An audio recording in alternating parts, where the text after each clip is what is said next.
Hello and welcome back to our channel Trading for Beginners. Today in this video I'm going to show you how to send Bitcoin on Zengo wallet.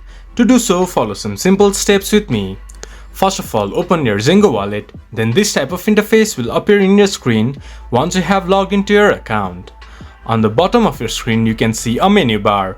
There, tap on the middle of your menu bar, then this type of interface will pop up in your screen. There you can see a receive button on the top of the option list. Click on receive. Then you can see Bitcoin option. Click on Bitcoin. From here you can see your address of your Bitcoin wallet in Zengo. Share this address, then you can receive Bitcoin in Zengo. This is how you can send Bitcoin on Zengo.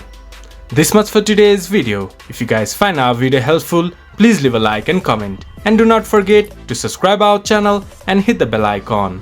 I'll see you guys again in our next video. Thank you for watching.